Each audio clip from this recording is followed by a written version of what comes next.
Thank you, Mr. Chairman. Just wanted to give an update on the last March election. We typically do this following the election just to give an idea how that turned out. And we had 3,640 voters or ballots cast in that election, or just under 21%.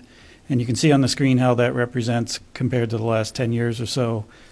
We've certainly had some years where we've had better attendance and better turnouts, but we've also had the last couple of years, 2017, 2018, you only had 14% turnout. So you certainly increased quite a bit for this year over the last two. Dog license time of year.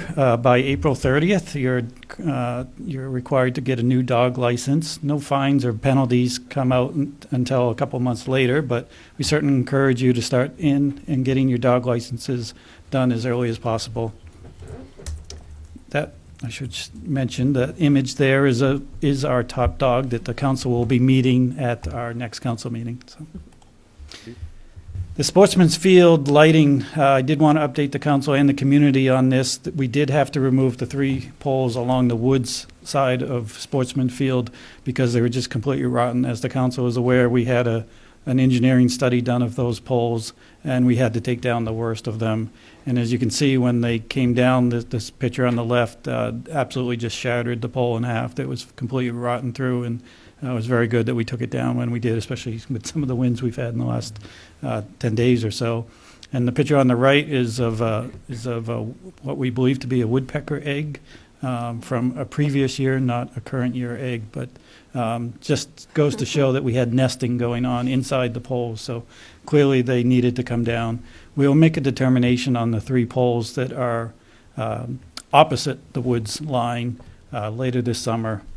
It's undetermined right now if the leagues that would typically play on that field in the fall that need lights would have enough light or not. I think that's something we'll have to look at with those leagues as we get closer to the fall, and especially if we end up having to take down the remaining poles that, as you know, were going to be replaced as part of the program if that had been approved. It is construction season for sure. Gage Road, as part of the town's roads program, has started back up, and there is a detour plan of that on Old English and Liberty Hill. But I'll also say the Donald Street project will be starting up in the next week or so. Yeah, if you drive in that area now, you see some message board signs are starting to be put out. There is not an official start date, but I believe it will actually start next week. But it's undetermined if the work will impact Donald Street in the first part of that project or the side street first. I think it might be the side streets first and then Donald Street, so you may not be impacted if you're traveling Donald Street on a regular basis. I'll also say we've had tremendous concern with the work going on in the 293 bridges over the Merrimack River with the merging that takes place with Meeting House Road and the Turnpike and 293, basically 5 lanes, or at least 4 lanes having to merge into 2 until you get over the bridge.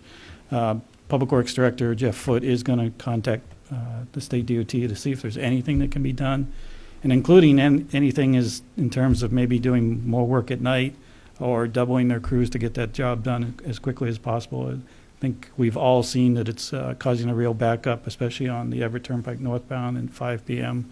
time, or the p.m. Commuting time is backing up very significantly onto the Everett Turnpike and causing some real concerns for safety, as well as on Meeting House Road ramps as well. 101 construction, I know it's been a little bit quiet over the winter. They are geared up to start in full construction on the 8th. So next week we can anticipate seeing a lot more trucks, a lot more crossing traffic, and some more significant delays on 101 as well. So stay tuned. A few things coming up. During school vacation, if you're looking for something for the kids to do, we do have an April vacation camp going on. It's called Young Hacks Academy, and there's a lot of information about that on the town recreation website. There we go. Also thinking about camp, we are now taking sign up for summer camp from June 25th to August 10th for 6-year-old to 13-year-olds, and that's from 9 a.m. to 4 p.m. during the week, and it's arts, crafts, sports, and field trips. They get to go out to the beach and so forth. And again, there's a lot of information about that and other camps that we offer through the town on the town recreation website. The Historical Society has started their April clothing drive, and it will run the entire month. There is a trailer like this one that's imaged on the screen in the parking lot of Stevens Buswell Center. You're welcome just at any time during the day to go in there. It's open during the day to drop off any clothes that they use as a fundraiser for the Historical Society.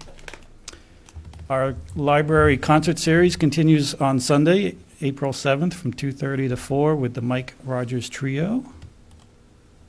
And the library puts on a ton of events, and every once in a while I try and just highlight a few that are certainly of interest to me, but Dads and Donuts is one that's been really popular in the last 6 months or so, in the last year since they started this program.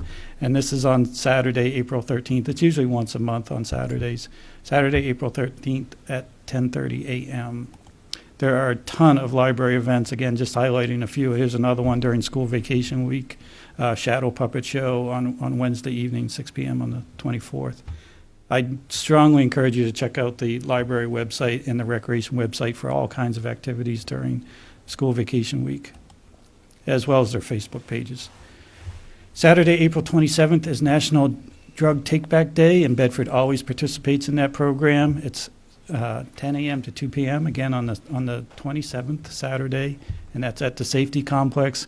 And the image in the bottom right there is our drug take-back bin that's there 24/7 all year round, right in the lobby of the police and fire department. You can go in there, there's no questions asked, and dispose of your prescription drugs into that box at any point in time, all day and night. So certainly we encourage people to get those unused prescriptions out of your medicine cabinets and drawers and into these boxes, but especially on the 27th. Be Bold has their next speaker series on Monday, April 29th from 7 to 8 p.m. at the Bedford Library. And it's really about thinking about what you should know before you host a party, graduation party. We're getting to that time of year where families might start thinking about this. And it has been a problem, not just in Bedford, in the entire state in the past. So I think it will be a really good program if you're able to attend. And that's open to parents, guardians, and teens. And just a few events that I didn't have images for. We have 2 movies on Thursday as part of our Thursday theater program, 2 p.m. at the library, Stan and Ollie. And then later that night, our evening program is On the Basis of Sex at 6:30 p.m. at the Bedford Library. On the 14th, Sunday, the Lions Club is having their 41st annual pancake breakfast at our town hall from 7:30 to 11:30. That's Palm Sunday. Also on that Sunday is our Sunday matinee series, again at the library, and this time the movie is The Blind Side. And lastly, April 21st, the library will be closed for Easter. And the last thing I have for you tonight is we have a number of job openings, more than we probably ever had in Bedford, certainly in the 12 years that I've been with the community. If you have any interest in being a firefighter, a police officer, truck driver, equipment operator, lifeguard, camp counselor, we even have a position in the accounting department. So if you have any interest in the job, certainly check out our jobs board through our website or come down to the town office building.